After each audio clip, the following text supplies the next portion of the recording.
Kenapa para tokoh bangsa sepakat negara ini berbentuk republik, bukan kerajaan atau monarki? Karena dasar-dasar yang kita perbincangkan memberi dorongan bahwa negara yang akan dibentuk ialah negara rakyat Indonesia yang tersusun dalam suatu Republik Indonesia. Penegasan ini disampaikan Muhammad Yamin dalam pidato di sidang BPUPKI, Badan Penyelidik Usaha Persiapan Kemerdekaan Indonesia, 29 Mei 1945. Pembahasan tentang bentuk menjadi tema penting yang diperdebatkan sejak rangkaian pertama sidang BPUPKI setelah Dasar Negara dan Undang-Undang Dasar. Esensi sidang-sidang BPUPKI sejak awal intinya memang mengarah pada pembentukan negara dengan tata negara modern, yaitu republik, yang menekankan kedaulatan di tangan rakyat.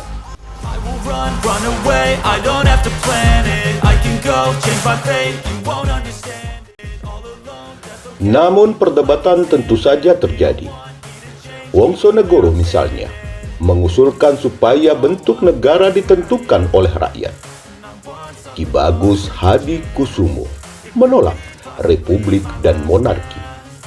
Ia menginginkan negara dikepalai oleh seorang pemimpin yang tidak turun-menurun dan dimupakati oleh rakyat, dengan pemerintahan yang berdasarkan rakyat dan permusyawaratan. Anggota lainnya mengusulkan unitarisme, federasi, republik atau kerajaan, dan seterusnya. Demikianlah dialektika, pemikiran dan usulan mengenai bentuk negara dikemukakan oleh para pendiri bangsa di dalam sidang BPUPKI yang pada 10 Juli 1945 akhirnya disepakati berbentuk republik.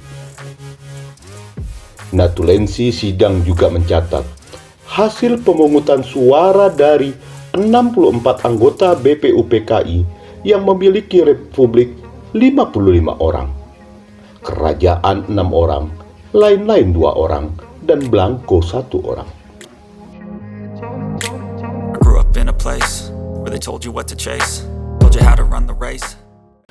Jauh sebelumnya, pada 1925, Tan Malaka dengan ketajaman pemikiran dan analisnya telah menerbitkan risalah Nar de Republik Indonesia menuju Republik Indonesia.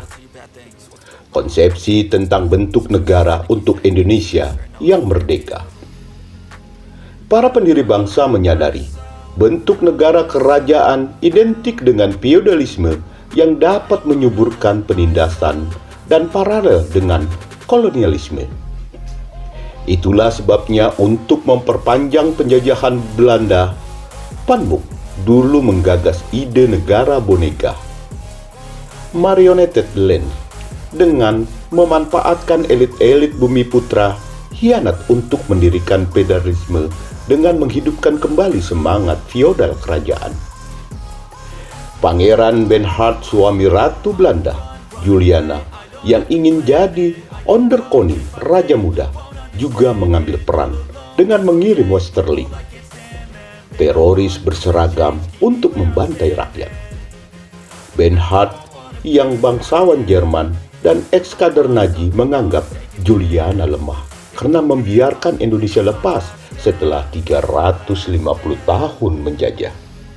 Ia ingin memperpanjang penjajahan Belanda dengan memecah Indonesia menjadi Uni Indonesia Belanda seperti persemakmuran Britania Raya.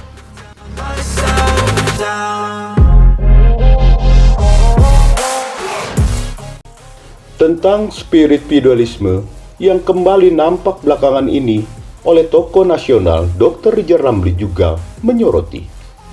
Dengan adanya KUHP baru yang telah disahkan kini, Indonesia seakan kembali memasuki era kolonialisme dan feodalisme.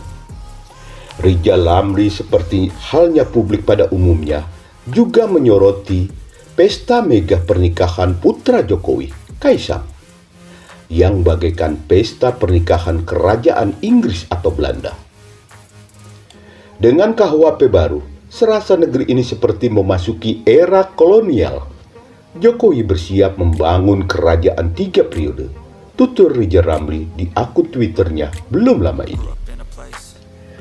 Rizal Ramli dan publik mencatat, pesta pernikahan Kaisang terkesan megah dan monark dari mantun Sultan Jogja atau Solo. Barisan kereta kuda bagaikan pernikahan kerajaan Inggris atau Belanda. Dikawal 10.300 pasukan, padahal di Papua TNI hanya 3.000-an. Seperti metamorfosa dari Jokowi presiden asal rakyat biasa menjadi Jokowi sang raja yang lebih hebat dari Sultan Jogja atau Solo. Sweet Briefing, tulis Rizal Ramli lagi. Tentang adanya upaya sekelompok orang yang mendorong agar masa jabatan Jokowi diperpanjang, Rizal Ramli mengatakan hal tersebut terjadi karena banyak elit politik Indonesia saat ini memiliki komorbid. Komorbid yang dimaksud ialah banyak penyakit, berupa kasus-kasus hukum bawaan sehingga mereka tersandra, gampang diperintahkan untuk mendukung kudeta konstitusi. Apalagi bandar sudah siap untuk mengkongsinya. Ibaratnya, partiturnya sudah disiapkan, pemainnya sudah dilatih, dan bandarnya juga sudah siap bayar. Tegas Rizal Ramli mengibaratkan bahaya laten teroris konstitusi yang kemungkinan akan melakukan kudeta konstitusi sehingga pemilu 2024 tidak ada dan Pilpres bubar.